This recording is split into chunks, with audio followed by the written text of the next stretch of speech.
নিয়ে বেরিয়েছিল, তো দৌড়ে যখন ওনাকে মারার জন্য যাচ্ছিল তো উনি পালিয়ে গিয়ে চোখের নিচে ঢুকেছিল। আপনারা কেউ চোখের নিচে ঢুকেছিলেন? তো ওই ব্যক্তি আজকে ভারতীয় জনতা পার্টির প্রদেশ সভাপতি। আমরা আমরা অনেক সময় প্রেজেন্টটা দেখি, তার পেছনের দিকটা দেখি না। তা মনে করা উচিত, তা রিকগনাইজ করা উচিত। আমাদের মধ্যে রতনদা রয়েছেন, রতনদার পরিচিতির দরকার নেই। আমি বলি, যখন মুখ্যমন্ত্রী হয়েছিলাম 2018-তে, অসুবিধা হতো। কারণ কি, সত্তার আসার পর সিস্টেমে সব কমিউনিস্টের লোক বসা ছিল সব জায়গাতে। জল দেওয়ার লোকটাও কমিউনিস্টের সময় চাকরি পেয়েছে, থানার মধ্যে যে ড্রাইভারটা রয়েছে সেটাও কমিউনিস্টের সময় চাকরিটা পেয়েছে। আমরা তো নতুন এসেছি, এরা ওদের ক্যাডার ছাড়া কাউকে চাকরি বাকরি দিত না। অসুবিধা হতো, নতুন মানুষ। আমি একদিন অনেক দুঃখে দিল্লিতে যখন গেলাম, অমিত ভাইয়ের কাছে গিয়ে বললাম, अमित भाई मुझे बहुत दिक्कत होता है, कोई नहीं है अमित भाई पूछने वाला, जानने वाला। तो আমাকে বলে, अरे वो जो बुढ़वा है ना। तो हम लोग कौन? अरे छोटा सा जो है। हम लोग रतनदा, वो तो चाणक्य, हाँ उसी को काम पे लगा ना, उसके साथ डिस्कस कर, ये तेरे को बताएगा। तो রতনদাকে দেশের গৃহমন্ত্রী যাকে চাণক্য বলে ও রিকগনাইজ করে দেয় 2018-এ। আর বিপ্লব দেবকে বলছে যে ওনার সঙ্গে পরামর্শ কর। He is experienced man, leader of opposition ছিল, এমএলএ এত বছর যাবৎ, জনপ্রতিনিধি, তার সঙ্গে কথাবার্তা বলো। কারণ বাকি কার সঙ্গে কথা বলবো? আমরা সবাই তো নতুন, যারা এমএলএ হয়ে এসেছি আমরা নতুন। আমি অ্যাডমিনিস্ট্রেশনটা তার জন্য জানতাম, কারণ কি আমি ওখানে পিএ এপিএস সেন্ট্রাল গভর্নমেন্টে কাজ করেছি, তার জন্য অ্যাডমিনিস্ট্রেশনটা আমার জানা ছিল। বাকি টিম তো নতুন। তারপরও কাজ করে আমরা আজকে দ্বিতীয়বারে ভারতীয় জনতা পার্টির সরকার। মঞ্চে উপস্থিত ভারতীয় জনতা পার্টির জেনারেল সেক্রেটারি দুয়ায় অমিত রক্ষিত মহোদয় এবং ভগবান দাস মহোদয়, মহিলা মোর্চার অধ্যক্ষ, এখানে জেলা সভাপতি উপস্থিত, মাইনরিটি মোর্চার প্রেসিডেন্ট, অন্যান্য ওবিসি মোর্চার প্রেসিডেন্ট, এসসি মোর্চার সবই মন্ডল প্রেসিডেন্ট, মঞ্চে উপস্থিত সমস্ত মহানুভব, আর আমার সামনে বসে থাকা সমস্ত পৃষ্ঠা প্রমুখ, আপনাদের আমি কি অনেক অনেক সাধুবাদ ও শুভেচ্ছা জানাই। আগামী দিনগুলো যাতে সুন্দর হয় তার কামনা করি। বন্ধুরা, সত্তা আসে, সত্তা যায়, নেতা হয়, নেতা যায়, কার্যকর্তা তৈরি হয়। আর কার্যকর্তার মধ্যে ম্যাচুরিটি যখন হয়, তার মধ্যে ব্যক্তিত্বের বিকাশ হয়, তো তার মধ্যে নেতৃত্বের বিকাশ হয়। এখন আমরা কার্যকর্তা ভারতীয় জনতা পার্টিতে এসেছি, তো কিসের জন্য এসেছি, কি কাজ করব, কি কাজ করা উচিত? পার্টি কিছু কিছু কাজ দেয়, সেটা আমরা করি। সরকারে আছে তো অনেক কিছু স্কিম আছে, সেগুলো লাগু করি। কিন্তু আমি একজন পৃষ্ঠা প্রমুখ, আমি একজন বুথ প্রেসিডেন্ট, আমি একজন মন্ডল প্রেসিডেন্ট, আমি একজন ডিস্ট্রিক্ট প্রেসিডেন্ট। আমার মধ্যে কি স্পেশালিটি আছে যার কারণে মানুষ আমাকে মনে রাখবে? কাজ তো আমরা সবাই করি। পরিবারের মধ্যে দেখবেন আমরা মা বাবা, 2-4 জন, ওনাদের সন্তান, মানে একটা পরিবার, ছেলে মেয়ে থাকে। তো তার মধ্যে আমরা নিজেরাও নিজের বোনকেই তার জন্য, আমরা মেজ বোনটাকে তার জন্য আমরা মনে করি। যদি বাড়িতে পুজো দেওয়ার সময় হয়, তো যাকে যে সুন্দর পুজো দেয়, তো মা তাকে বলে আজকে লক্ষ্মী পূজা। আরে বড় মেয়েটা যদি বলে মা আজকে আমি পূজা, না না না না, আজকে লক্ষ্মী পূজা, মেজো যে নাম ওর, মানে ওকে দিয়ে পূজাটা করাও, ও সুন্দর পূজা করে। পূজা কিন্তু 3 বোন করতে পারে। কিন্তু তার মধ্যে একটা স্পেশালিটি যে সে ভালো করে সুন্দর করে পূজা অর্চনা করতে পারে, তার জন্য ওর নাম বলছে। দুই তিনটা ছেলে যদি থাকে, কোনো ছেলে স্পোর্টসে ভালো হয়, কেউ গণিতে ভালো হয়, পড়াশোনা সবাই করে, কিন্তু চারজনে বসে পড়াশোনা করার সময় যদি অঙ্কে মিলছে না দিদির, তো মা এসে বলে, আরে ওকে দেখে, দিলীপকে একটু দেখিয়ে দে না, ও তো জানে। তার মানে তার মধ্যে একটা স্পেশালিটি আছে যে অঙ্কটা সে ভালো জানে। বোনটার মধ্যে, মেজো বোনটার মধ্যে কোয়ালিটি আছে যে সে পূজাটা ভালো জানে। কাজ আমরা সবাই করি, বাড়িতে সবাই থাকি, মা বাবার সবার প্রিয়, কিন্তু তারপরেও সন্তানদেরকে কোন এক বিশেষ কারণে মা বাবা আইডেন্টিফাই করে রাখে। মা বাবা সবাইকে বলে না তাকে পলিটিশিয়ান বানাবো, যদি ছেলে মেয়ের মধ্যে এমন গুণ তাকে নেতৃত্ব দেওয়ার, তো মা বলে এই বড় হয়ে একে মোদির মতো বানাবো। আর যদি সে রিচার্জ করতে ভালোবাসে, কোনো মানে কোনো কিছু তৈরি করছে, ব্যাটারি দিয়ে কোনো একটা জেনারেটর তৈরি করে নিয়েছে, তখন মা বাবা বলে দেখো তার মধ্যে কি গুণ আছে, বড় হয়ে সে ইঞ্জিনিয়ার হবে, সায়েন্টিস্ট হবে। বলে না? বলে না? বলে। ছোটবেলায় আমাদের হাবভাব দেখেই মা বাবা আমাদেরকে একটা আইডেন্টিফাই করে একটা পরিচিতি দিয়ে দেয়, এক পারসেপশন দিয়ে যায় যে সে এটা হবে। বিপ্লব দেব 2018-তে মুখ্যমন্ত্রী হয়েছে, কিন্তু বিপ্লব দেব ছোট থাকতেই তার মধ্যে লিডারশিপ ছিল। আমি তখন বুঝতে পারিনি, কারণ কি যেখানে আমি পড়াশোনা, যেখানে আমি যেই গ্রামে থাকতাম, সেই গ্রামের মধ্যে আমাদের একটা ক্রিকেটের টিম ছিল, সবাই আমাকেই ক্রিকেটের ক্যাপ্টেন বানাতো। ক্লাস 8-এ পড়ি, 7-এ পড়ি। যখন স্কুলে গিয়েছি, তো স্কুলের মধ্যে ক্যাপ্টেন হয়েছি। তখন তার বুঝতে পারিনি যে কোনোদিন নেতৃত্ব দেব। কলেজে গিয়েছি, তো তার মধ্যে নেতৃত্ব, টপ নেতৃত্ব দিয়েছি। তার মানে ছোটবেলা থেকেই তার সংস্কার তার মধ্যে আছে। লিডার বাই বর্ন হয়। তার জন্য সোনিয়া গান্ধী যতই চেষ্টা করছে, তার রাহুল গান্ধীকে নেতা বানাতে পারছে না, কারণ বাই বর্ন নেতা নয়। He is not a leader by born. তার জন্য মানুষের বাংলাতে এরা প্রবাদ বলে, তো যেই খাঁচার পাখি কি জানি ধরপর করে, এমন ওটা আছে না বাংলাতে, কি জানি, যে পাখি উড়তে পারে খাঁচার মধ্যে থাকলেও সে ধরপর করে, করে না? ছটপট করে। একে ছাড়লে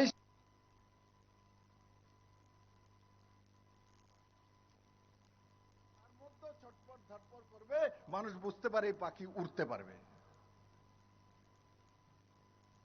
তো ভারতীয় জনতা পার্টির কার্যকর্তাদের আমি একটা কথাই বলি, ভাই নিজের মধ্যে একবার দেখো কি পরিস্থিতি আছে, পারসেপশন আছে, যার জন্য মানুষ তোমাকে, গ্রামের মানুষ, শহরের মানুষ আপনাকে আইডেন্টিফাই করবে, পরিচিতি দেবে। তবেই তো মানুষ আপনাকে মনে রাখবে। আপনি শুধু পৃষ্ঠা প্রমুখ, মন্ডল প্রেসিডেন্ট, ডিস্ট্রিক্ট প্রেসিডেন্ট, নেতা হয়ে গেলেন, তার জন্য মনে রাখবে? এমন না, এমন না। এটা একটা মৌকা আমরা পেয়েছি, আমাকে পৃষ্ঠা প্রমুখের দায়িত্ব দেওয়া হয়েছে, আমাকে বুথ প্রেসিডেন্ট বানানো হয়েছে, তার মধ্যে দিয়ে পার্টির কাজ করব, নিয়ম নীতি মেনে করব, সরকারি কাজের ব্যবহার করব, মানুষকে দেব, সাহায্য করব। কিন্তু একটা দিক এমন তৈরি করো যে আয়নাতে দাঁড়িয়ে জিজ্ঞাসা করো, নিজের মাকে জিজ্ঞাসা করো যে তোমাকে ভালোবাসে সবচেয়ে বেশি, তাকে গিয়ে জিজ্ঞাসা করো, মা আমার মধ্যে সবচাইতে বড় গুণটা কি বলো তোমার? ওটাকে আগে চেনো, ওটাই তোমার পরিচিতি, এটাই তোমাকে বড় করে তুলবে। যদি নিজেকে না চিনতে পারো, নিজের মধ্যে সবচাইতে বেস্ট কি আছে, ভালো কি আছে, সেটা যদি আমরা না জানতে পারি, তো নিজেকে সঠিক জায়গায় পৌঁছতে পারি না। বন্ধুরা, এটা তো সংগঠনের বিষয়। দ্বিতীয় বিষয় যে রাজনৈতিক বিষয়। এখানে কমিউনিস্ট পার্টি আছে। কালকে ত্রিবান্দ্রমের রেজাল্ট এসছে। ত্রিবান্দ্রম মানে কেরালাতে কমিউনিস্টের পার্টি 10 বছর যাবৎ সত্তাসীন আছে। তার পেছনে কাহিনী কি, কিভাবে দ্বিতীয়বার এসছে? ওয়াইনডে রাহুল গান্ধীকে দেওয়া হয়েছে, ওখান থেকে জিততে হবে, তার জন্য কেরালাতে দ্বিতীয়বার কমিউনিস্ট পার্টি চলে আসছে। This is the fact. না হলে কেরালাতে কোনোদিন কমিউনিস্ট পার্টি দ্বিতীয়বার রিপিট করেনি। রাহুল গান্ধীর জন্য ইউপিতে সিটে নেই, জিততে পারবে না, ভয়ে আতঙ্কে ওয়াইনাডে চলে গেছে সিপিএম এর গতিতে। আর সিপিএম যখন বলছে ওয়াইনাডে জিতেও তো দেব, কিন্তু কেরালায় আমরা থাকবো, কম্প্রোমাইজ করে দিয়েছে। 1 লোকসভা সিটের জন্য কেরালাতে রিপিট করে দিয়েছে কমিউনিস্ট পার্টি। এ কংগ্রেস কমিউনিস্টের চরিত্র। আর সে কেরালার ত্রিবান্দ্রমের জনতাকে আমি এই মোহনপুরের ময়দান থেকে সাধুবাদ জানাই, যে ত্রিবান্দ্রমে লাগাতার যে কর্পোরেশনে আছে, ত্রিবান্দ্রম সিটির যেমন আগরতলাতে আছে, তার মধ্যে প্রথমবার ভারতীয় জনতা পার্টি বিজয়ী হয়েছে কালকে। কেরালাতে ভারতীয় জনতা পার্টির গেরুয়া ধ্বজ উঁচু করে কালকে দাঁড়িয়েছে, জনতা ভোট দিয়েছে, 50টা সিট ভারতীয় জনতা পার্টির কাউন্সিলর জিতে গেছে। 101 সিট, তার মধ্যে 50টা জিতে গেছে, একজনের মৃত্যু হয়েছে, মেজরিটি হয়ে গেছে।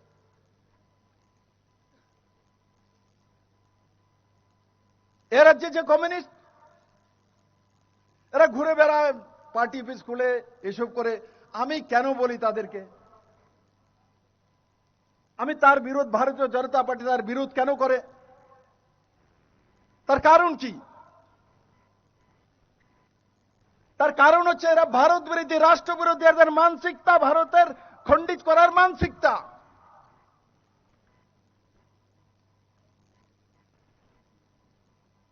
ভারতের ভবিষ্যৎ নির্মাণের জন্য কমিউনিস্ট পার্টি নয়, কমিউনিস্ট পার্টির অন্তিম চেহারা মাওবাদী আর পলিট ব্যুরো।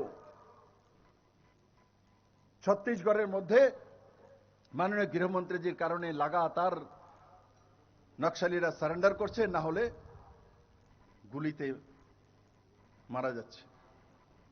আর এখানে কমিউনিস্ট পার্টি তার জন্য মায়া কান্না করে, যারা 17,000 মানুষকে মেরেছে, খুন করেছে, তাদের জন্য মায়া কান্না করে। এল হচ্ছে তার আসলি চেহারা।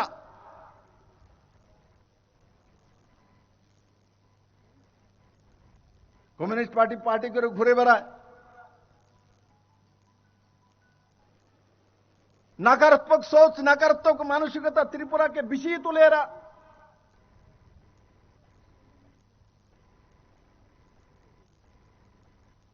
এরা কোনোদিন ত্রিপুরার মানুষকে বলেনি ত্রিপুরার ভবিষ্যৎটা কি নির্মাণ করবে। আজ পর্যন্ত তাদের কোনো ম্যানিফেস্টো আমি পাইনি যেটার মধ্যে লেখা আছে যে আমরা ত্রিপুরার মানুষের জন্য, নওজওয়ানের জন্য, ছেলের জন্য, মেয়ের জন্য সেটা করব। তাদের সমস্ত ম্যানিফেস্টো আমি ইলেকশনে তুলে নিয়েছিলাম দেখার জন্য 2018-তে, কারণ ওরা কি কি কমিটমেন্ট করেছে আমি ম্যানিফেস্টো তুলে দেখেছি। এদের মধ্যে শুধু সেটাই ছিল যে কেন্দ্র এটা দিচ্ছে না, কেন্দ্র ওটা দিচ্ছে না, এই হচ্ছে তাদের ম্যানিফেস্টো। তোমরা কি করবে? তার জবাব কমিউনিস্ট পার্টির কাছে নেই।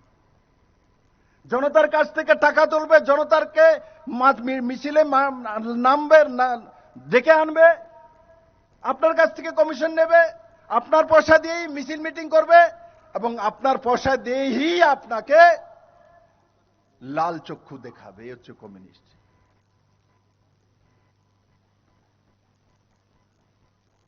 আমি মোহনপুরের ময়দান থেকে বলছি, কার্যকর্তা, শুধু আপনাদের জন্য ভারতীয় জনতা পার্টির যত কার্যকর্তা সারা ত্রিপুরা রাজ্যের মধ্যে কান খুলে রাখা উচিত। ভারতীয় জনতা পার্টি একমাত্র পার্টি যে রাষ্ট্রহিতের পার্টি। ভারতীয় জনতা পার্টি ওই পার্টি যেই পার্টির নেতা নরেন্দ্র ভাই মোদী। ভারতীয় জনতা পার্টি ওই পার্টি যেই পার্টির নেতা অমিত ভাই শাহ। ভারতীয় জনতা পার্টি ওই পার্টি যে পার্টি একমাত্র অন্তিম জনের পার্টি, পৃষ্ঠা প্রমুখের পার্টি। ভারতীয় জনতা পার্টির মধ্যে নেতা বড় নয়, কার্যকর্তা বড় হয়। তাই বন্ধুরা, যেটা আপনাদের কাছে চাইছি সারা ত্রিপুরা রাজ্যের জন্য আমি বলছি, যুব মোর্চাকে, মহিলা মোর্চাকে, এবি ওবিসি মোর্চাকে, এসসি মোর্চাকে, এসটি মোর্চাকে নিজেরা কার্যক্রম লাও। রতনদা আজকে যে এক্সাম্পলটা তৈরি করেছে, রাজীব বাবু এখানে ছিল, আমি বলেছি, মুখ্যমন্ত্রী মহোদয় এখানে আছেন, সারা ত্রিপুরা রাজ্যের সমস্ত এমএলএরা সমস্ত মন্ডলের মধ্যে এই ধরনের কার্যক্রম নিয়ে কমিউনিস্ট পার্টিকে জবাব দাও।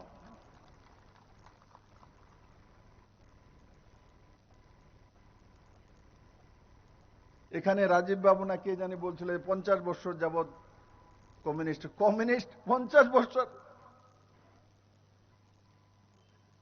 কমিউনিস্ট একবার চলে গেলে আর দ্বিতীয়বার কোনোদিনও আসে না। মানুষকে মনে করিয়ে দিতে হয় আমাদেরকে,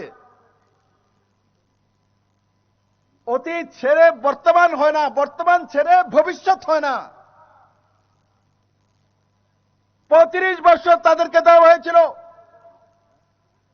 ত্রিপুরার জন্য এরা কি করেছে, কি তাদের প্যারামিটার, মহিলাদের জন্য যুবাদের জন্য কি ভবিষ্যৎ রচনা করেছিল।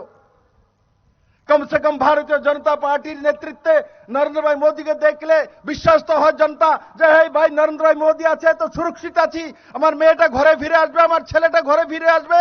আর পাকিস্তান যদি আক্রমণ করবে তো সার্জিক্যাল স্ট্রাইক করবে, অপারেশন সিন্দুর করবে।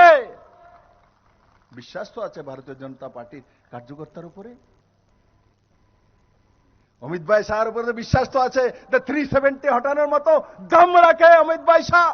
কাশ্মীরের 370 হটানোর জন্য ডক্টর শ্যামাপ্রসাদ মুখার্জি, যিনি ভারতীয় জনতা পার্টির ফাউন্ডার, উনি নিজে বলিদান দিয়েছিলেন কাশ্মীরে 370 হটানোর জন্য, আর্টিকেল 35 সরানোর জন্য, রাম মন্দির নির্মাণ করার জন্য।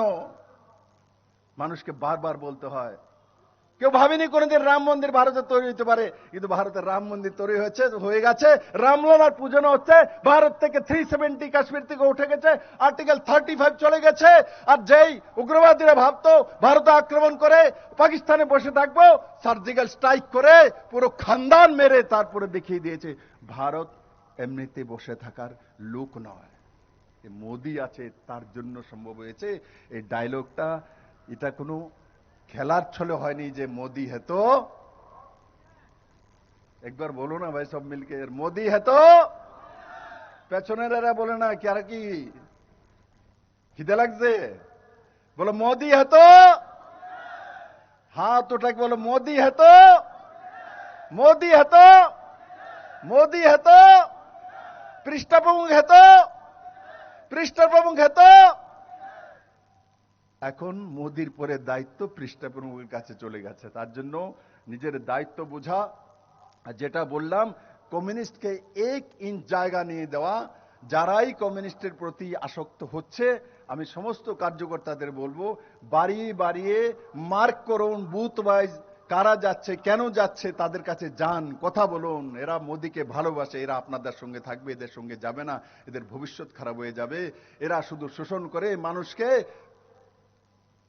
উকসিয়ে, মানুষকে তাতিয়ে রাজনীতি করে, তার বাইরে কোনো কিছু নাই। তার জন্য বন্ধুরা, আমি আশা করি ভারতীয় জনতা পার্টির যে প্রদেশ সভাপতি রাজীব ভট্টাচার্য আছেন, পার্লামেন্ট সেশন চলছে, সেশনের পর সারা ত্রিপুরা রাজ্যে এই ধরনের পৃষ্ঠাপ্রমুখ করে, সম্মেলন করে সমস্ত কার্যকর্তাদেরকে এক জায়গায় এনে আর বুথ ওয়াইজ কার্যক্রম রেখে, শক্তি কেন্দ্র ওয়াইজ কার্যক্রম রেখে, আমাকে মাননীয় মুখ্যমন্ত্রীজিকে, রাজীব ভট্টাচার্যের যা নেতৃত্বে সবাইকে ডেকে নিয়ে পুরো রাজ্যভর কার্যক্রম করুন।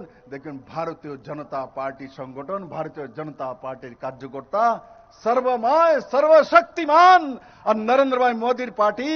একবার আমার সঙ্গে সবাই একবার আর একবার একটা স্লোগান তো দিতে হবে। কোনটা দিতে হইব? তোমরা একটা স্লোগান বলবে তোমাদের মাঝখান থেকে কেউ? আর কোন স্লোগান দেবে? একটা স্লোগান দেবে বলো মোহনপুরবাসী কি, মোহনপুরবাসী কি। এবার বলো ভারত মাতা কি, ভারত মাতা কি, ভারত মাতা কি। সবাইকে অনেক অনেক ধন্যবাদ। ধন্যবাদ মুক্তির মহানায়ককে।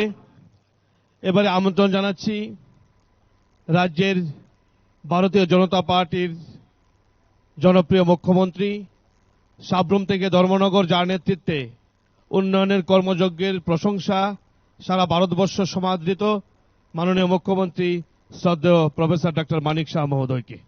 আমি মহোদয়কে অনুরোধ করব এই মহতী সভাকে সম্বোধন করার জন্য।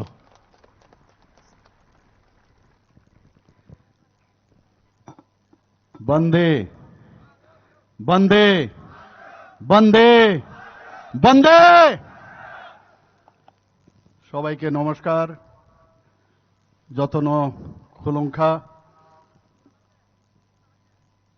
আজকে মোহনপুর হায়ার সেকেন্ডারি স্কুল গ্রাউন্ডে যে মোহনপুরের যারা পৃষ্ঠা প্রমুখরা আছেন, যাদেরকে বলা হয় যে কোনো মণ্ডলের তারা হচ্ছে মেরুদণ্ড, এবং তারা আজকে এখানে এত সুন্দরভাবে প্রখর রৌদ্রের মধ্যে এখানে বসে আমাদের কথা শোনার জন্য আপনারা বসে আছেন, সেটা কিন্তু চারটি কথা নয়। এবং আমি আমাদের মাননীয় মন্ত্রী, আপনাদের অত্যন্ত আদরের, এবং মোহনপুর মানেই আমরা সবাই জানি রতননাথ, জানি কিনা? রতনদা বলছিলেন যে এতগুলো লোক এইভাবে বসে আছে, পৃষ্ঠা প্রমুখ বিভিন্ন মোর্চার থেকে আরম্ভ করে সবাইকে, যেভাবে উনি এখানে সুসজ্জিত অবস্থার মধ্যে ডিসিপ্লিনের মাধ্যমে ওনাদেরকে বসিয়েছেন, এর জন্য কত পরিশ্রম করতে হয়েছে। যারা অর্গানাইজ করে, আর উনি অর্গানাইজ, অন্যরা করবে, কিন্তু অর্গানাইজারের হেড যে, তার নাম হচ্ছে রতননাথ। আপনাদের সবাইকে আমি করজোড়ে আমি নমস্কার জানাচ্ছি ভারতীয় জনতা পার্টির তরফ থেকে এবং আমার ব্যক্তিগত তরফ থেকে। বন্ধুগণ, আমাদের একটু আগে আমাদের মাঝে উপস্থিত ছিলেন ত্রিপুরা প্রদেশ বিজেপির মাননীয় সভাপতি তথা রাজ্যসভার সদস্য শ্রী রাজীব ভট্টাচার্য মহোদয়। উনি একটু আগে ওনার মূল্যবান বক্তব্য আমরা শুনেছি। উনিও কিছু দিশা আপনাদের সামনে রেখেছেন, আমাদের আগামী দিনের আমাদের কি করতে হবে সেই বিষয়ে উনি ওনার বক্তব্য আমাদের রেখেছেন।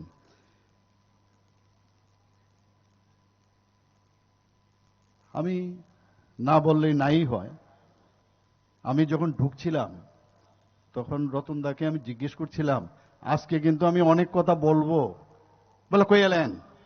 আমি কি কইরা কম, এটা তো সাংগঠনিক সভা, এখানে তো মিডিয়ারও আছে। বলে আর কিচ্ছু হয় না, কয়ে দেন। আমি কিন্তু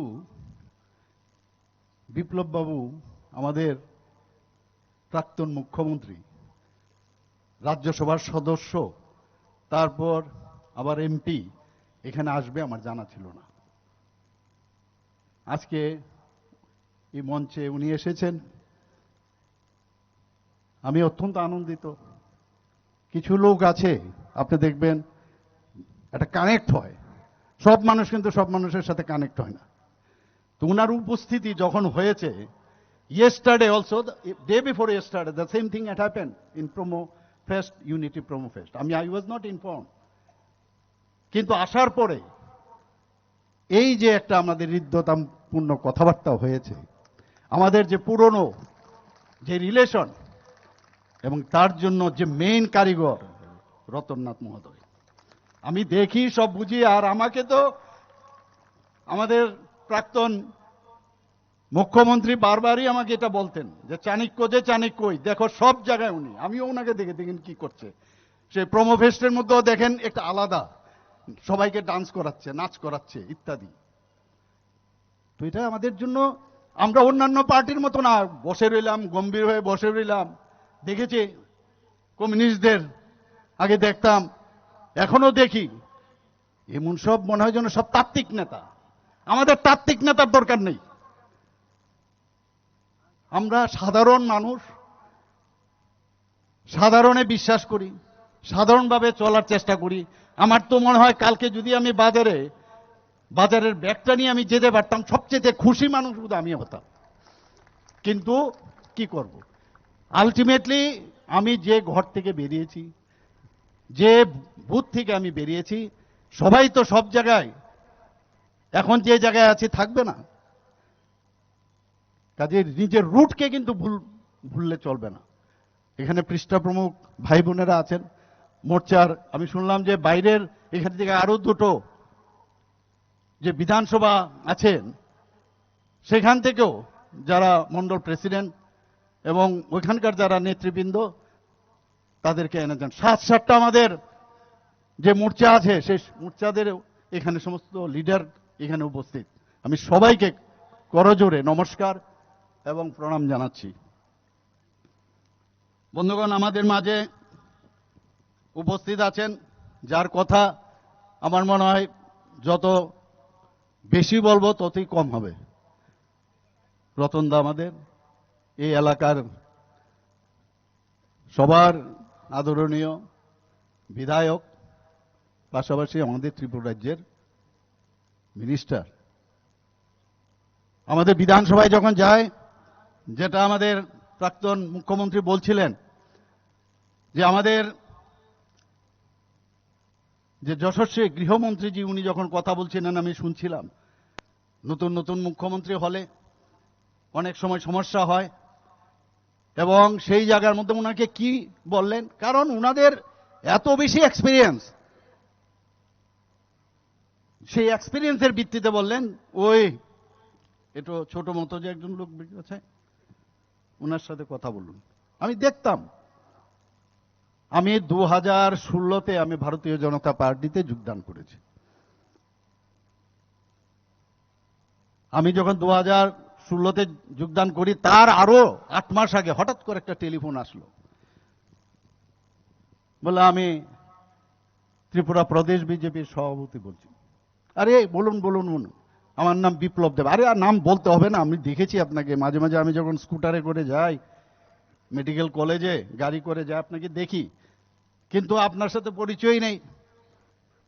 আর আপনার যে পার্সোনালিটি এমনিতেই দেখতেই, কালকে মজাকের সাথে কথা বলছিলাম একটা বিষয়ে, সেটা আর এখানে বললাম না, পরশুদিন, যে এই ফিগার, এই পার্সোনালিটি যে খাতে রাখবেন, যে বাটিতে রাখবেন সেই রকমই হয়ে যায়।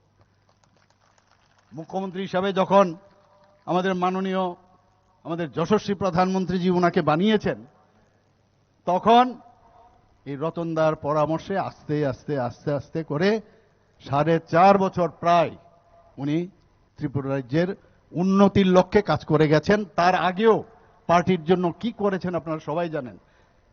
আমি যখন এই ফোন পেলাম, আমি বললাম কি বিষয় বলুন, এবং প্রথমে সুবল ভৌমিক ফোনটা করেছিল আমাকে, আমাদের প্রদেশ বিজেপির সহসভাপতি। ফোন করে আপনি দাদা একটু কথা বলেন। তখন বললেন যে আপনার নামটা দিতে হবে। কি নাম?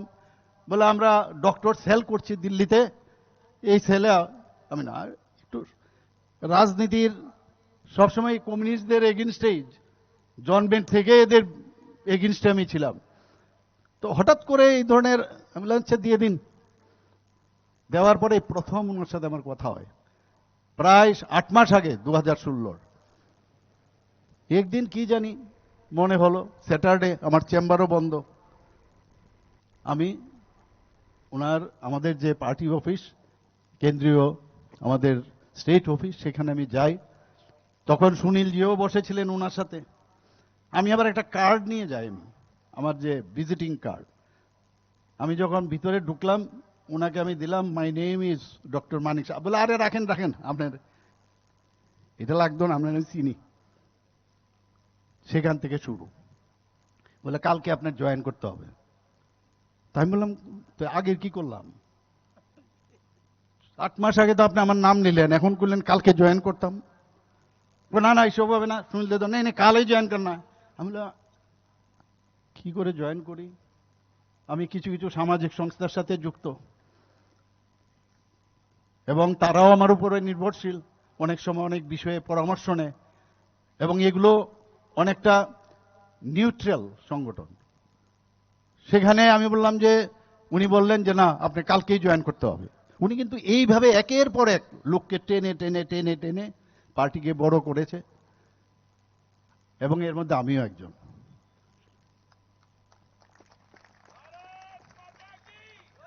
বন্ধুগণ, আমার এখনো মনে আছে তখন এই খবর যখন স্ক্রল হচ্ছিল টিভির পর্দায় নিচে, যে ডাক্তার মানিক সাহা, আমার যত নাম ছিল পেশাগতভাবে সবাই চিনে, সেই হিসাবে স্ক্রল হচ্ছে ডাক্তার মানিক সাহা কালকে বিজেপিতে জয়েন করছে।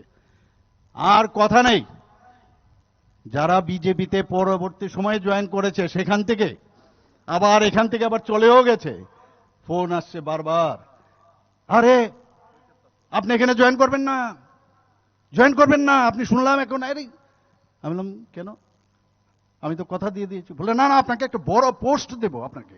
আমি বললাম এতদিন মনে ছিল না, এতদিন মনে ছিল না। আর আমি যখন কথা দিয়েছি আমি কথার খেলাপ করব না। বলে আপনি বলুন আপনার মেয়ে আসবে কালকে এয়ারপোর্টে, সেখানে আপনি চলে যাবেন। আমি মিথ্যা কথা, আমার প্রাক্তন মুখ্যমন্ত্রী সেটা ভালো করে জানে, আমি মিথ্যা কথা বলি না কোনোদিন, নেভার।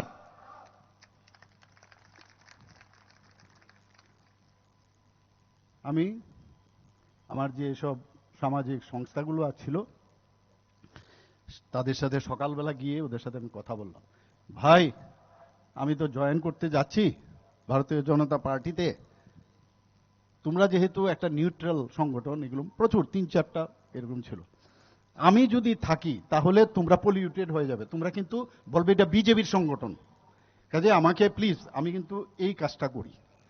এসে জয়েন করলাম, সুনীলজিও ছিলেন, আমাদের প্রাক্তন মুখ্যমন্ত্রীও ছিলেন, ফণিদাও ছিলেন, আমার মনে আছে।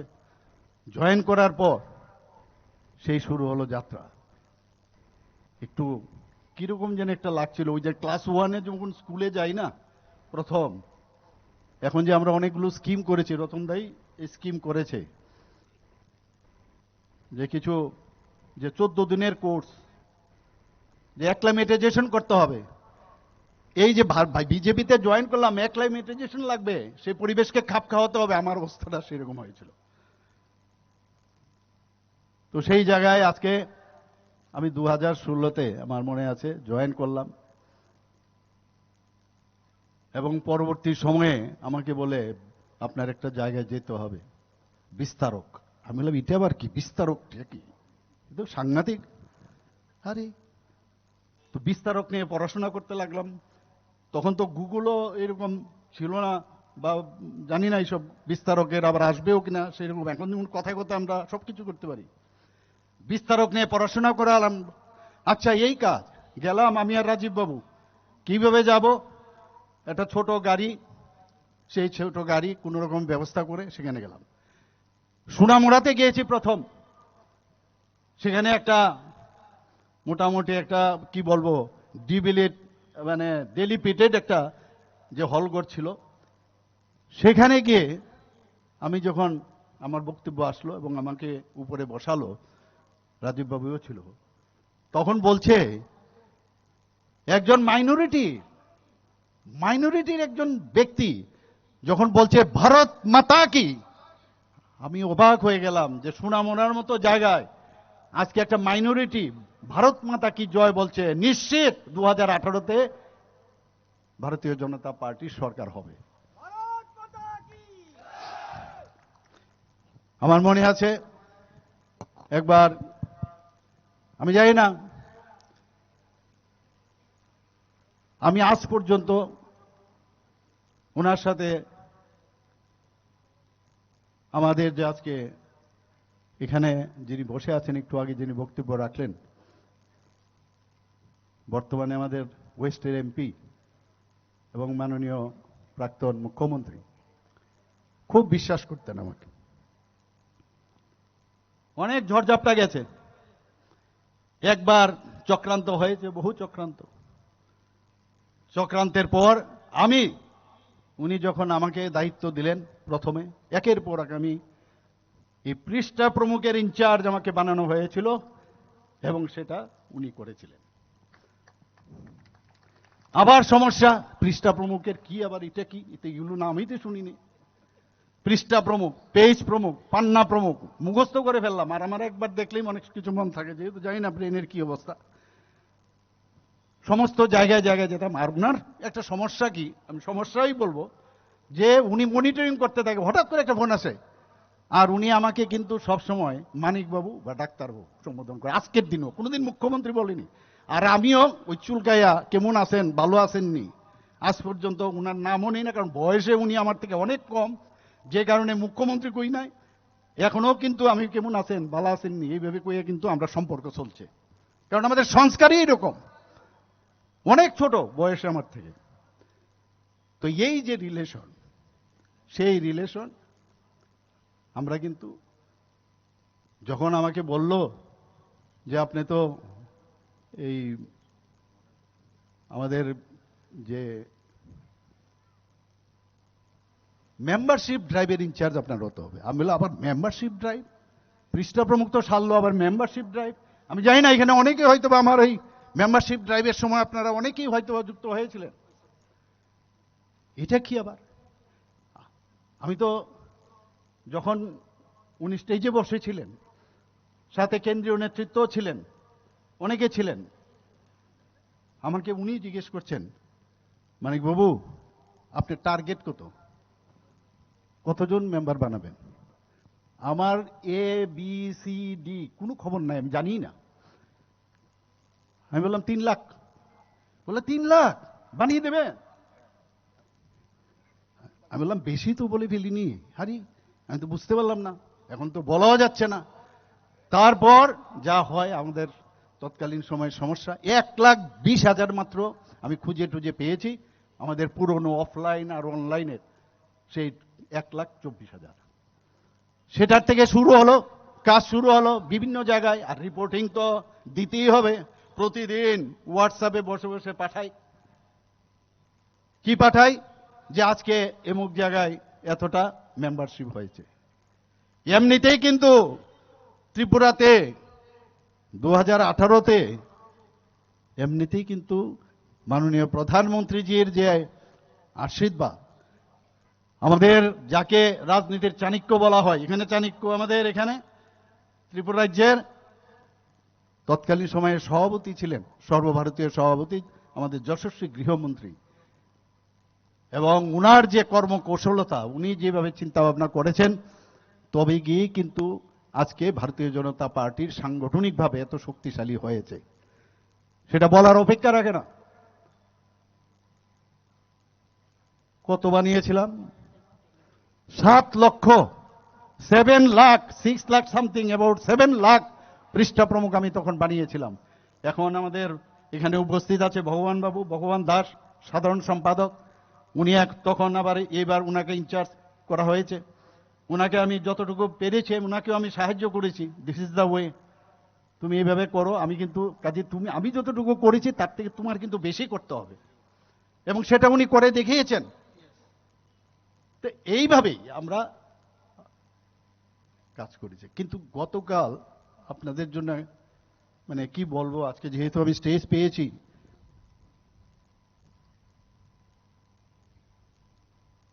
গতকাল একটা সিনেমা দেখছিলাম, একটু রাতই হয়ে গেল। আমি সাধারণত সিনেমাটা কিন্তু দেখি না, কিন্তু জালিনওয়ালাবাগ, আমি জানি না আপনারা দেখেছেন কিনা। দেখেছেন কেউ? দেখবেন বইটা। হঠাৎ করে কি ব্যাপার, সেই কাহিনী আপনারা সবাই জানেন, কিভাবে নির্মমভাবে হত্যা করেছে, কিভাবে জেনারেল ডায়ার কিভাবে খুন করেছে, সব জানে। সেই জায়গায় এটাকে ঢাকার জন্য এই ব্রিটিশেরই একজন অ্যাডভোকেট ছিল, সে এবং রোল মানে সেখানে আমাদের বিশিষ্ট যারা হিরোরা আছেন সেখানে রোল সেটা করেছেন। সে ব্রিটিশকে বাঁচানোর জন্য এতদিন ধরে নানা রকম, এবং তার জীবনে কোনো কেস সে হারেনি। তারপর যখন এই বিষয়ে যখন আস্তে আস্তে আস্তে করে উনার একজন যিনি লিডার ছিলেন, সেই লিডার যখন পানিশমেন্ট হলো উনার কারণে, উনি খালি যাওয়ার সময় বলেছেন একদিন তুম সমঝোগে, किस लिए तुम मुझे ये कारागार में भेज रहे हो ना, ये तुमको आने वाले दिन समझेगा। আর কি হলো আজকে আমি পুরোটা বলার দরকার নেই। কিছুদিন বাদে যখন উনি জানলেন যে কিভাবে নির্দয়ভাবে আমাদের এতগুলো লোককে জালিনওয়ালাবাগের একটা মানে কলঙ্কময় ইতিহাস, সেই জায়গায় লাস্ট এই ব্রিটিশ ঠিক করলো উনারই প্রিয় বন্ধু আরেকজন অ্যাডভোকেট, আগের অ্যাডভোকেট দিয়ে বলে হবে না, ইসে নেই হোগা। কুবুদ্ধি দেবেন না, কিন্তু আমরা ভারতীয় ছিল তখন। বলেছে, গিয়ে দেখা করেছে, গিয়ে বলছে कैसे आप? मैं ठीक हूं, आप क्यों आए हो? ধীরে ধীরে বলছে, আরে আপনার যে বন্ধু আছে, আর একদম ইন্টিমেট ফ্রেন্ড, এবং সেও কিন্তু একই লেভেলের উকিল, অ্যাডভোকেট, বলছে আরে আপনার সম্পর্কে আপনার যে বন্ধু আছে অ্যাডভোকেট, যা তা বলে আপনার সম্পর্কে, ডিভাইড অ্যান্ড রুল, কেস নিয়ে নিল। শেষ পর্যন্ত কিন্তু আমি সবসময় কথাটা মনে হয় আমার, অনৈতিক ব্যক্তি কোনোদিন নৈতিকতার পাঠ কোনোদিন নৈতিক ব্যক্তি বলতে পারবে না, আর যারা নৈতিক ব্যক্তি কোনোদিন অনৈতিক কাজ করবে না। এবং সেই জায়গায় দাঁড়িয়ে আজকে আমরা দেখলাম কালকের এই পিকচারে, আমি সাধারণত আমি কিন্তু সিনেমা টিনেমা দেখি না, এখন সময় নেই, টাইম কোথায়। এবং সেই জায়গায় দাঁড়িয়ে একটা আমি দেখলাম যে এই বন্ধু লাস্ট পর্যন্ত হারলো, অনেক চেষ্টা করেছে, এবং এটা আমাদের জন্য একটা শিক্ষা। আমাদের মধ্যে ডিভাইড অ্যান্ড রুল করে অনেকে, যে রিলেশন আমাদের যে পূর্বতন মুখ্যমন্ত্রী আমার সাথে ছিল, তার মধ্যে অনেকে চেষ্টা করে, বা আমাদের পার্টির মধ্যেও একজন আরেকজনের সাথে এরকম করে, আর বসে আছে। কালকে কি বলছে জিতেন চৌধুরী, আরে এরা তো নিজেরাই বুইরা 28-এর আগেই যাইব গা, মানে নিজেরার ক্ষমতা নাই, আমরা যদি ঝগড়াঝাটি করি তৈলেই যাইব গা, এই আশায় আছে। মানে চরিত্রটা আপনার দেখুন, বলুন যে আমাদের যে সমাজবাদীর যে চিন্তাধারা, সমাজবাদের কথা বলি, কমিউনিস্টদের কথা বলি, মানুষের কাছে যাই, শ্রমজীবী মানুষের জন্য আপনারা প্রোলেটেরিয়ানের কথা বলেন, সেখানে বইয়ের মধ্যে প্রথম পৃষ্ঠায় লেখা আপনারা গণতন্ত্র মানেন না, তারপরে এখন বাধ্য হয়ে মুখোশ পরে গণতন্ত্রের কথা বুড়ি আওড়াচ্ছেন। সেই জায়গায় বসে আছে যে কিভাবে 28-এর আগে কিভাবে যাওয়া যায়। আবার এক এক সময় বলে মানিক বাবুকে আমরা ডিস্টার্ব করবো না এখন, এটাও কিন্তু পলিটিক্স। পলিটিক্সটা কি, যে যদি আমাকে প্রশংসা করে তাহলে তো আরেকজনের সমস্যা হবে। আমি দেখি এগুলো, যে মানিকবাবুকে 28 অব্দি সম্পূর্ণভাবে উনি ওনার কাজ চালিয়ে যাক, আমাদের সমস্যা নেই। তো মাঝে মাঝে আমাকে আমাদের এক্স চিফ মিনিস্টার বলেন, আরে সিপিএমডি বা উনি না, আর অনেকে বলে আপনার দিকে প্রশংসা করে, এটা অন্য পার্টিও কংগ্রেসেরও করে, কিন্তু সেম, এদের কাজেই এরকম।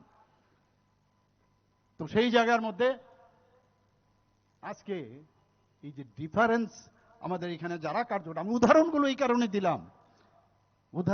কারণে দিলাম যে বিশ্বাস একটা এমন এক জিনিস, এই বিশ্বাস প্রতিটা ক্ষেত্রে, পৃষ্ঠা প্রমুখ, আমাদের বুথ প্রেসিডেন্ট, আমাদের মন্ডল প্রেসিডেন্ট, ডিস্ট্রিক্ট প্রেসিডেন্ট, আমাদের যারা অন্যান্য নেতৃত্বরা আছেন, এর মাঝখানে বিশ্বাস বিশ্বাস বিশ্বাস, সেই শব্দটা আপনাদের ঢুকিয়ে দিতে হবে।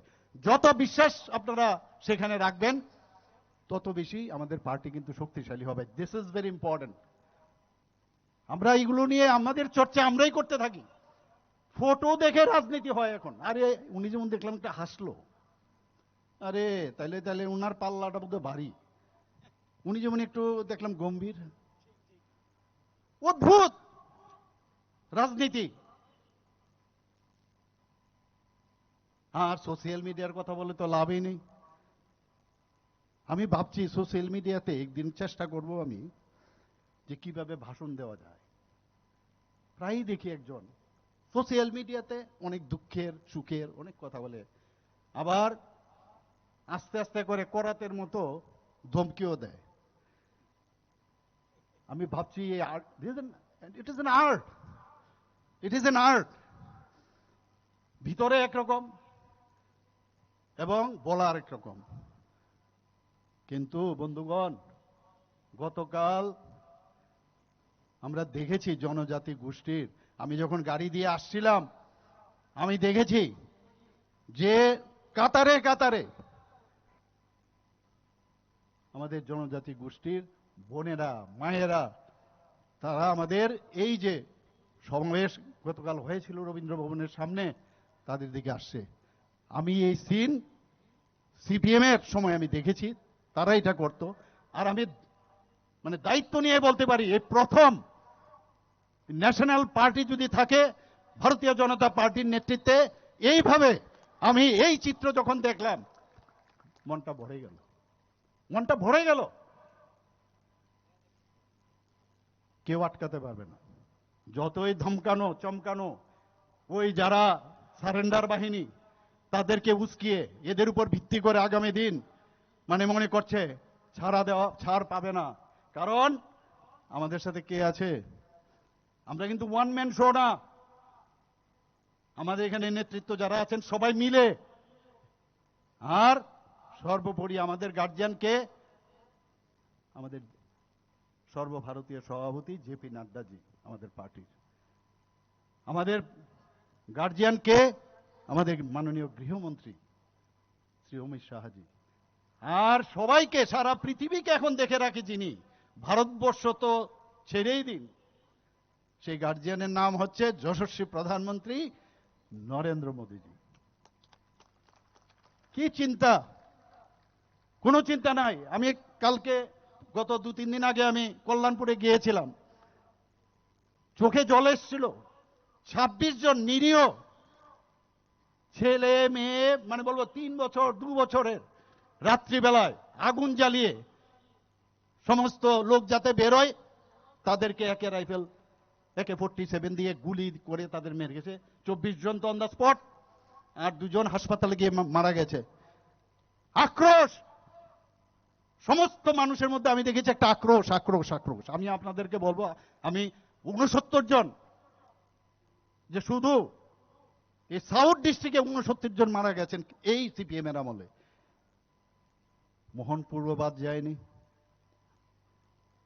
আমার বর্দোয়ালিও বাদ যায়নি, ধর্মনগরও বাদ যায়নি, আমাদের যিনি আমাদের যে কেন্দ্রের থেকে দাঁড়িয়েছেন বনমালীপুরও বাদ যায়নি। যে কোনো জায়গায় আপনারা যাবেন, খুনের সন্ত্রাস, এবং ইলেকশনের আগে একবার সন্ত্রাস, ইলেকশনের পরে আরেকবার সন্ত্রাস, এই নির্বাচনোত্তর যে সন্ত্রাস আমার এখনো মনে আছে, এগুলো দেখতাম।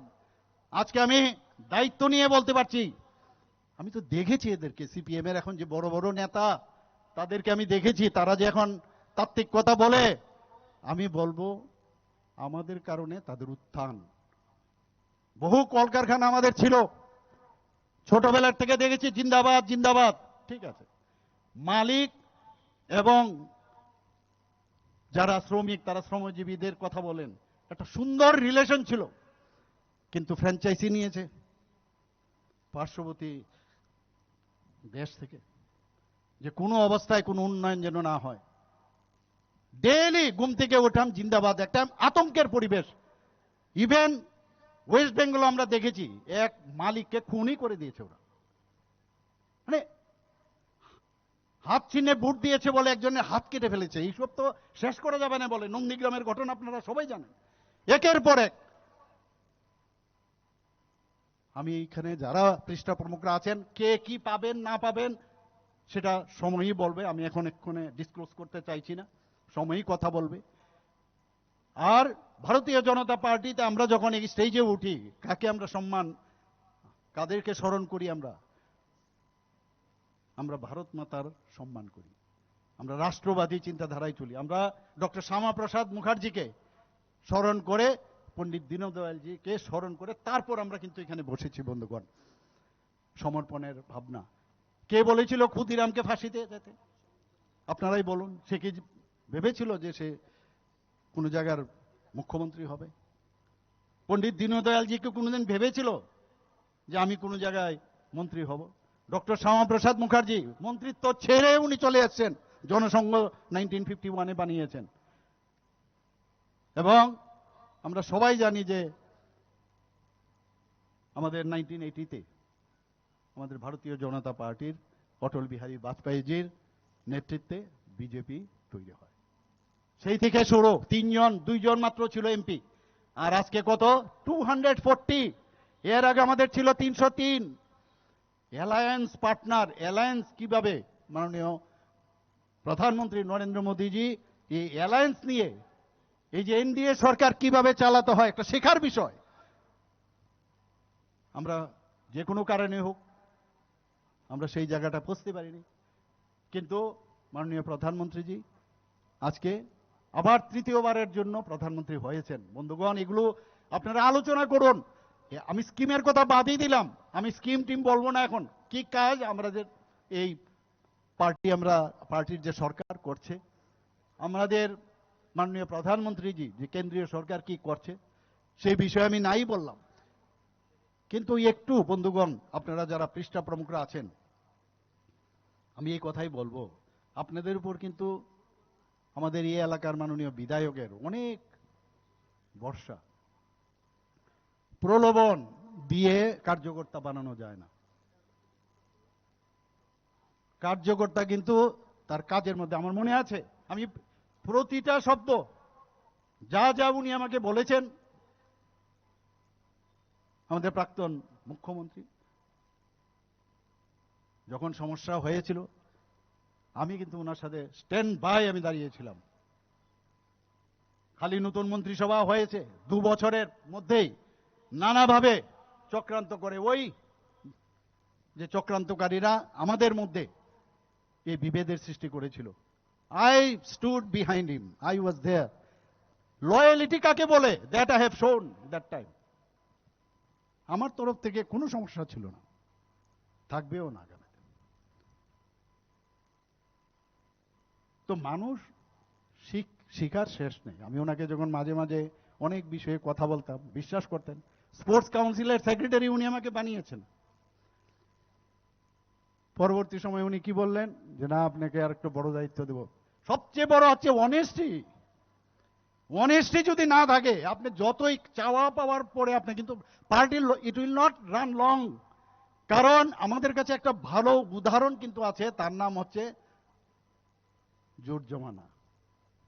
এই জোটের অপকর্মকে সামনে রেখে একটা মুখস্থ করা রেকর্ড আমরা নিজেরাও দেখতাম, চালিয়ে দিত। এবং যখন বলা হয়েছে, আমি যারা কংগ্রেসে এখনো যারা আছেন তাদেরকে আমি বলি যে আপনারা উপরে গিয়ে কি জবাব দেবেন? আপনারাই তো আসল যোদ্ধা ছিলেন তখন এই কমিউনিস্টদের বিরুদ্ধে, এবং আপনাদের লোককে খুন করা হয়েছিল তখন। যদিও আমাদের জনসংঘের, আমাদের বিজেপিরও, আমাদের চানমোহন ত্রিপুরার দিক থেকে আরম্ভ করে অনেকে, শর্মাজি ছিলেন আমাদের জনসংঘ থেকে, ওনাকে কিভাবে খুন করা হয়েছে। তো এই সব যে ঘটনা, একই কীর্তি, দর্শন, বিভিন্ন ভাবে যে চেহারাটা সিপিএম করত সেটা ওরা নিয়ে নিয়েছিল। ন্যাচারালি আমাদের তো আর একটা, ওই যে বললাম যে তাত্ত্বিক নেতা, সামনে সাদা পোশাক টোশাক পরে সামনে আটেন, আর পিছনে সব অপকর্ম করার জন্য এই হারমাত বাহিনী পেছনে থাকতো। আমার এটাই খুব দুঃখ লাগে যে এখনো কেন ওরা যখন দেখলো এইবার আইপড়তাছি কয় না, রতনদা বেশি করে দিই, আরো অনেক আছে, আইতাছে আইপড়তাছি। আমরাও দেখতাম যে উল্টা, আপনার মনে আছে বোধ হয়, 50 ডেজ এরকম করে করে আমরাও দেখতাম আইতাছে আইপড়তাছে, ভাই চিন্তা করো না, আই পড়বো, এইবার আই পড়বো। যখন সেই বিবেকানন্দ ময়দানে, অনেকে আবার বিবেকানন্দর নামে ময়দান হয়েছে সেটা বলতে আবার কষ্ট হয়, বলে আস্থা বল, ইচ্ছে করে বলে আস্থা বল। আরে বিবেকানন্দজির নামে এটা একটা ময়দান আমরা নাম দিয়েছি, এটাকে বলতে অসুবিধা হয়। এখানে কি ঘোড়াগাড়ি থাকে এখন? না উট থাকে, হাতি থাকে? কিছু থাকে না, মানুষ থাকে এখন। এবং মানুষের জন্য যিনি দিশা দেখিয়েছেন বিবেকানন্দজির নামে সেটা করা হয়েছে। যখন বলল যে এবার তো ইলেকশনের আগে বিরাট জনসভা, মানুষ আশা গেছিল, হঠাৎ করে একদিন আগে খবর আসলো কি যে না, তখনের তৎকালীন যে নেতা মোস্ট প্রবাবলি রাজীব গান্ধী আসবে না। বাস এখানে কুস্তি আর দিল্লিতে দোস্তি। সিপিএম এর এই পিঠ আর ওই পিঠে কংগ্রেস। এতগুলো লোকের কংগ্রেসের কারণে কংগ্রেসের মধ্যে এতগুলো লোক মারা গেল, ধরে রাখতে পারিনি। কারণ এই 5 বছরে ওরা যে কুকর্ম করেছে সেখানেও দেখুন প্রবলেম, সেখানেও চক্রান্ত করা হয়েছে সুধীর বাবুকে কিভাবে ফেলে দেওয়া যায়, এবং সিপিএম তার পিছনে। এবং এই লোভের কারণে যেটা 77-78 হয়েছে, একই ল্যাটারাল এন্ট্রি নিয়েছিল, সবাই আমরা জানি, সিএফডি, জনতা পার্টি সব ইত্যাদি হয়েছিল, এবং পেছনে সিপিএম। আমার এখনো মনে আছে যে আমরা বলি 35 বছরের রাজত্ব করেছে সিপিএম। আমাদের মাননীয় প্রাক্তন মুখ্যমন্ত্রী উনি তখন বলতেন, আরে না 35 বছর না, ওনারা আসলে 40 বছরের উপরে ত্রিপুরাতে রাজ করেছে। এগুলো আমার প্রতিটা কথা আমার মনে আছে। বুঝতে হবে, পৃষ্ঠা প্রমুখ ভাই ও বোনেরা, আপনাদের বলছি, যারা মোর্চারা আছেন তাদেরকে বলবো, যতক্ষণ ধরে সমর্পণের ভাবনা আর কিচ্ছু পাবো না, আমাকে কিচ্ছু দেবে না, তবেই আপনি পার্টি করতে পারবেন। আমি এক এক সময় দেখি, আমি একটা উদাহরণ দিই না, অনুকূল ঠাকুরের যখন প্রোগ্রাম হয় আমি যাই, লাখো লাখো লোক, ওনার তিরোধামই হোক, ওনার জন্মদিনই হোক, যায়, একটা পয়সাও দিতে হয় না, কোনো গাড়িও দেয় না। আমি মাঝে মাঝে চিন্তা করি, এদের মতো এই যে যারা শিষ্যরা আছেন, আমাদের পার্টির লোক এইভাবে করা উচিত। স্রোতের মতো আসা উচিত যে ভারতীয় জনতা পার্টির আজকে প্রোগ্রাম হবে, কোনো গাড়ি দেওয়া হবে না, কোথাও পয়সা দেব না, কোনো কাজ দেব না, কাজের বিনিময়ে নির্ধারিত হয় ভারতীয় জনতা পার্টি। আমি তো কোনোদিন আশা করিনি, একবার যখন আমি পৃষ্ঠা প্রমুখ থেকে বুথ ম্যানেজমেন্টের ইনচার্জ রামলাল জি এসেছিলেন, এবং ওনার সাথে যুক্ত হয়ে আমাকে বুথ ম্যানেজমেন্টের ইনচার্জ 2018-তে বানানো হয়েছিল। এটাও বুঝি না, আরে বুথ ম্যানেজমেন্ট ইনচার্জ এটা কি, এটালে আবার পড়াশোনা করতে হলো, করতে করতে এমন একটা মুখস্থ হলো। আমার মনে আছে যে আমাকে এই নিয়ে আমার গৃহমন্ত্রীজির সাথে একটু টকজাল হয়েছিল সবার সামনে। 16 তারিখ, 18 তারিখ ইলেকশন, 16 তারিখ ওনার সাথে আমাদের বৈঠক হয়। আমি বললাম, बोले अरे ऐसा नहीं होता है, जाओ आप वहां जाके ट्रेनिंग दो, नहीं तो नहीं होगा। मैं बोला यहाँ तो मैंने गाड़ी नहीं मिलेगा यहाँ पर एक पहले दिन। तो बोलते अरे यार ऐसा नहीं होता। तो আমি যখন আমার মাননীয় প্রাক্তন মুখ্যমন্ত্রী বলছিলেন, মানিক বাবু আমরা পরে কথা বলবো, আমার একটু সমস্যা হয়, মাঝে মাঝে একটু এক্সাইটেড হয়ে যায়, এটা সাধারণ বিষয়। কারণ ওই যেহেতু আমি আই গো ইনসাইট, INCIGST, যে কারণে আমার ভিতর থেকে সেটা বেরিয়ে এসছে। যখন আমি বেরিয়ে আসলাম, আমার একজন MLA সাহেবও এসেছিলেন আসাম থেকে, আর আমাদের মুখ্যমন্ত্রীজি তো ভিতরেই ছিলেন তখন। আরে अब तो बहुत अद्भुत आदमी हो, अब हमारा सर्वभारतीय सभापति लड़ पड़े। আমি বললাম, আরে আপনি বুঝতে চেষ্টা করুন, ত্রিপুরা नहीं नहीं नहीं भाई, आप हमारा सर्वभारतीय सभापति के साथ लड़ पड़े, ऐसा नहीं होता है। আমি বললাম, আরে এরকম না, আমরা অনেকে বলেন নন পলিটিক্যাল পার্সন মুখ্যমন্ত্রী হয়েছে, আমাদের ত্রিপুরা প্রদেশের সভাপতি বানিয়েছেন, আবার রাজ্যসভার সদস্য করেছেন, আবার মুখ্যমন্ত্রী হয়েছেন একটা নন পলিটিক্যাল পার্সনকে।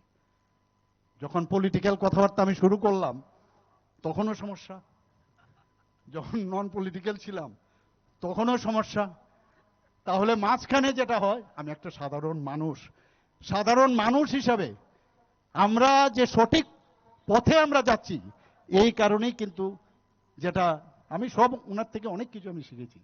বলছেন আমরা যদি সোজা পথে যাই আর যদি কেউ কিছু না বলে তাহলে বুঝতে হবে যে আমাদের ভুল হচ্ছে। যদি সমালোচনা হয়, যদি আমাদের বিরুদ্ধে কোনো কথা বলে, তাহলে বুঝতে হবে আপনি সঠিক ডিরেকশন আপনারা যাচ্ছেন। আমাদের পার্টি যেভাবে আমাদের ডিরেকশন দেয় আমরা সেই পথে কিন্তু আমরা কাজ করি। আজকে আমি এই উদাহরণগুলো আপনাদের সামনে কেন রাখলাম আমি বলছি যে এখানেই যারা পৃষ্ঠা প্রমুখরা, একদিন আপনারা আজকে আমি তো অন্ততকে ভাবিনি যে ত্রিপুরা রাজ্যের কোনো ব্যক্তি রাজ্যপাল হবে। এই রাজপ্রসাদের এক ব্যক্তি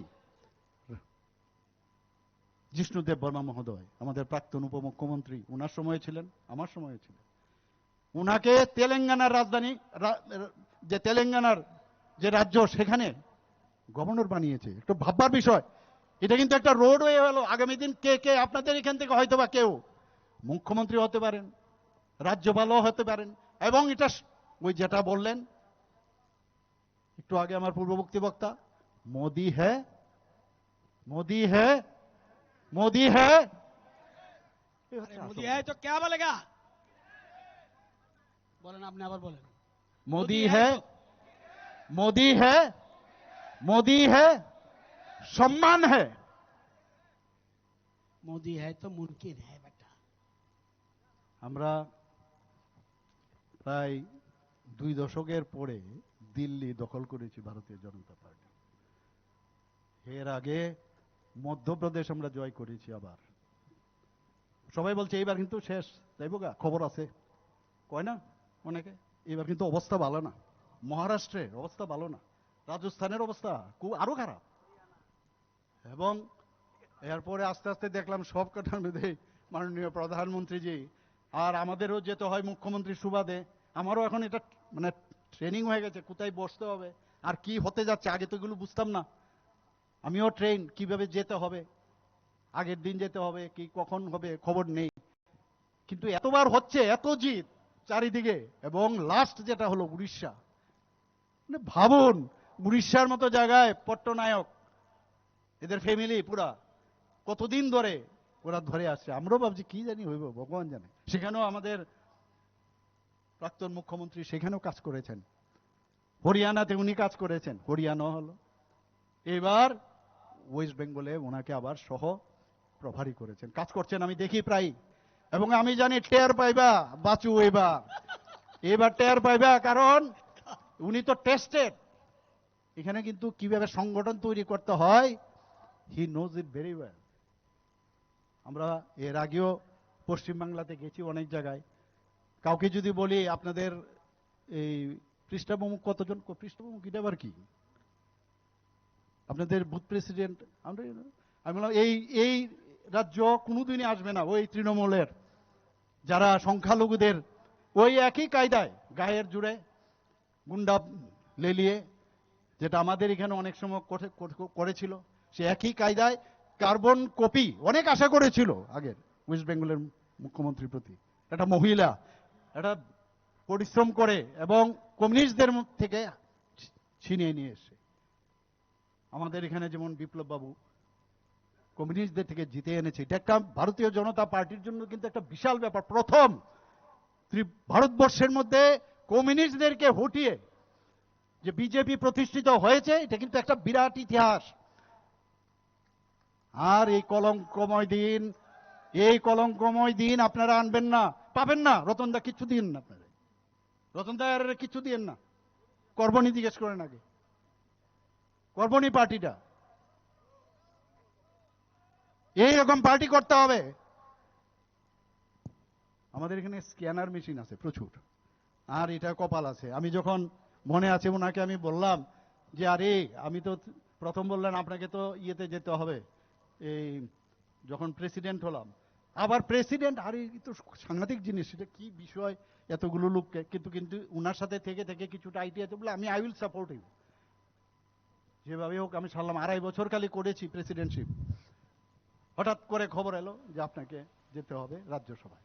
আমি বললাম আরে এইসব বাদ দিন আপনি, আমি যাব না। এই নিয়ে ওনার সাথে কিন্তু আমার একটা মানে আমার মতামতের উনি বলছেন আপনি যান, আমি বলছি ভালো হবে।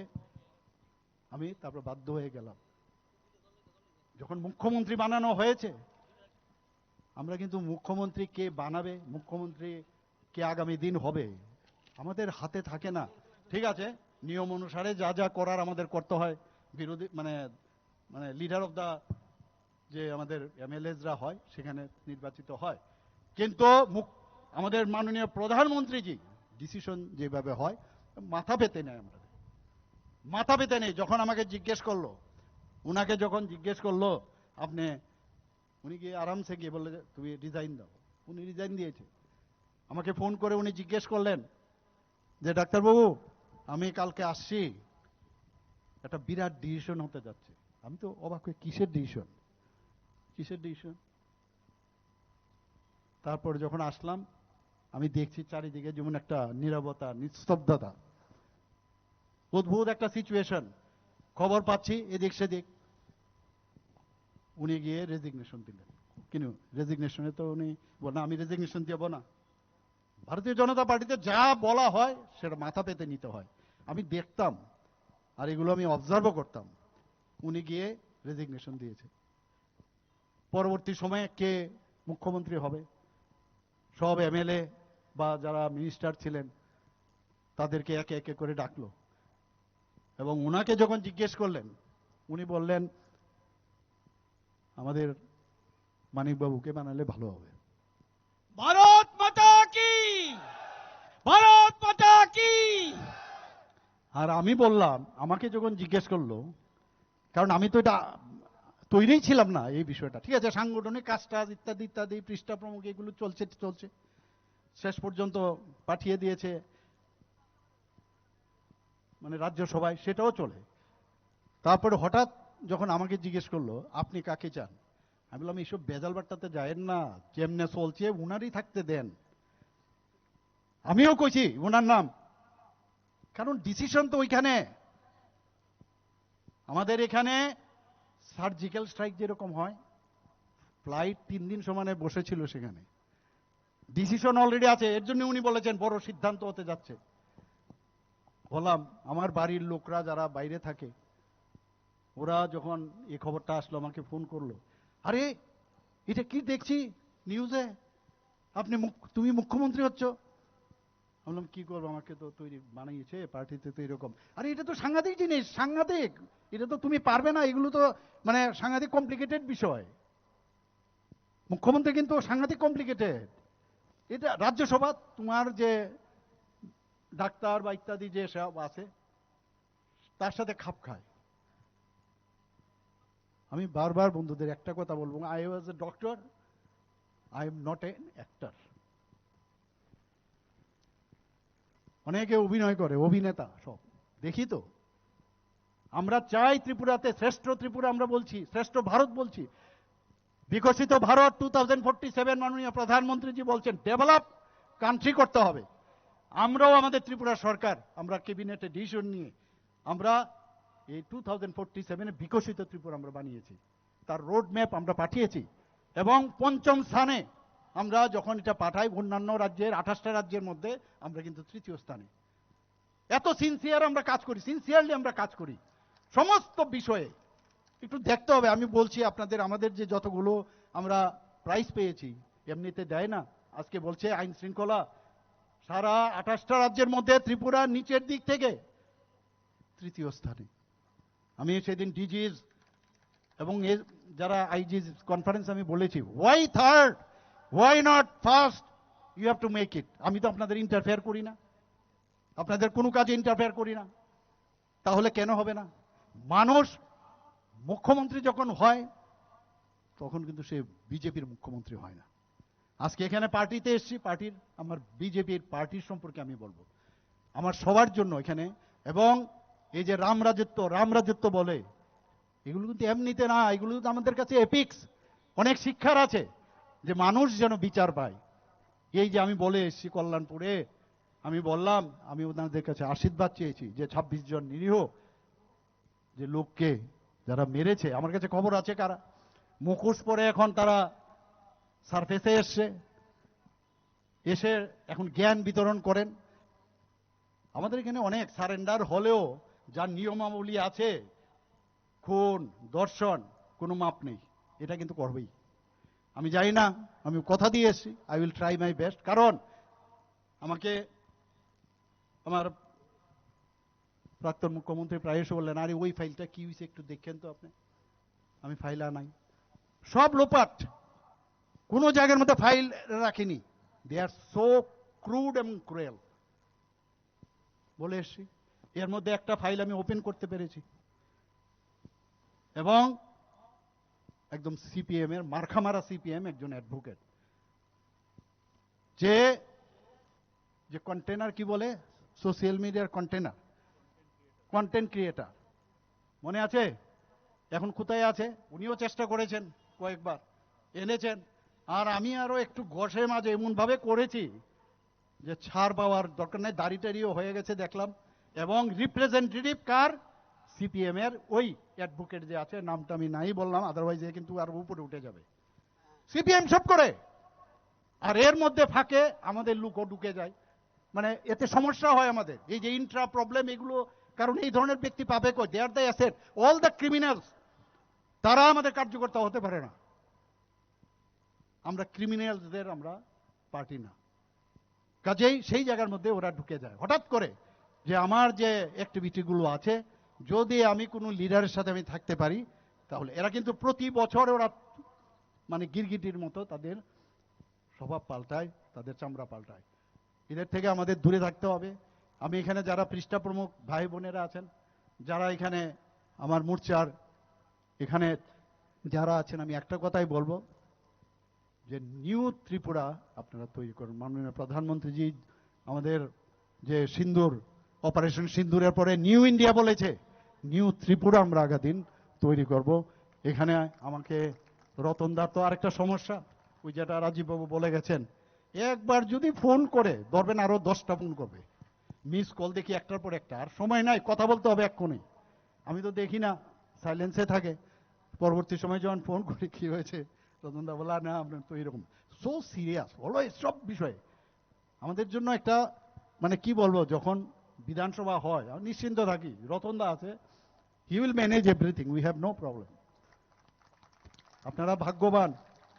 আর আমি সব সময়, যাই হোক, আমার মতের সাথে কেউ মিল হতে পারে, আমার নাও হতে পারে, কিন্তু যে যে কাজ করে আমি তাদেরকে কিন্তু সবসময় আমি তাদেরকে আমি উদ্বুদ্ধ করার চেষ্টা করি, করো, ঠিক আছে, ভালো হয়েছে, ভালো হয়েছে। ইভেন আমি যখন মানে একটা ক্লাবের, স্বনামধন্য ক্লাবের সেক্রেটারি ছিলাম, পরবর্তী সময় প্রেসিডেন্ট, সেখানেও অনেকে বলছে এত টাকার চাঁদা উঠেছে, মূর্তিটা ঠিকভাবে ভালো হয়নি, প্যান্ডেলটা ভালো হয়েছে না, হয়নি। তো কিন্তু যারা ওই অর্গানাইজিং এ থাকে, আমি বলে খুব ভালো হয়েছে, very good, you should do it. Encourage করতে হবে সবাইকে, এবং এর মধ্যেই নিজেকে খুঁজে পাওয়া। And you are nothing but you are strong, not strong, you are stronger and strongest. এটা নিজের বিদ্যেই লুক্কায়িত আছে, এগুলো বের করতে হবে বন্ধুগণ। অনেক লম্বা ভাষণ দিয়ে দিয়েছি, কারণ আজকে যখন সুযোগ পেয়েছি, মুডের উপরও ডিপেন্ড করে। অনেকদিন বাদে ওনার, আমাদের মাননীয় প্রাক্তন মুখ্যমন্ত্রী এবং বর্তমানে যিনি প্রথমে রাজ্যসভার ছিল, এখন পশ্চিম আসনের এমপি, উনাকে যখন, উনি নিজেও বলেছে আমাকে, আমিও জানি না, আমাকে আবার এই রাজ্যসভা থেকে, দিল্লি থেকে, এগুলো আমাদের কেন্দ্রীয় নেতৃত্ব এরকম, আমি উনার জন্য যেভাবে আমরা সবাই মিলে, আমি বলছি না, আমরা যেভাবে পরিশ্রম করেছি, সবভাবে, সব অল লজিস্টিক সাপোর্ট, দিনে রাত্রে আমরা পরিশ্রম করেছি। উনি আমাকে যখন রেজাল্ট বেরোলো, এবং সারা ভারতবর্ষের মধ্যে ওয়ান অফ দ্য হাইয়েস্ট ব্যবধানে উনি জয়ী হয়েছেন। এটা চারটিখানে কথা নয়। উনি আমাকে যাওয়ার সময় ফোন করে বলেন, মানিকবাবু, ডাক্তারবাবু, আপনাকে অসংখ্য ধন্যবাদ, আপনি আমার জন্য লজিস্টিক সাপোর্ট দিয়েছেন, আপনি আমার জন্য পরিশ্রম, এইগুলো তো আমি পার্টির মানে যে কেউই দাঁড়াতো, আমি করতে বাধ্য। আমি তো আজকে আমার মনের কথাগুলো উনাকে পেয়ে আমার একটা সুযোগ হয়ে গেল এটা বলার। তো আপনাদের সবাইকে আমি আবার গেরুয়া সেলুট জানিয়ে আমি আমার কথা বলা শেষ করছি। নমস্কার, জয় হিন্দ, ভারত মাতা কি জয়।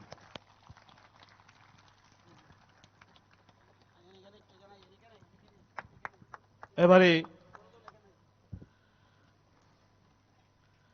সবাই একটু করতালি দিয়ে, সবাই করতালি দিয়ে এই সুন্দর মুহূর্তটিকে ঐতিহাসিক করে রাখবেন। ভারত মাতা কি, ভারত মাতা কি, বন্দে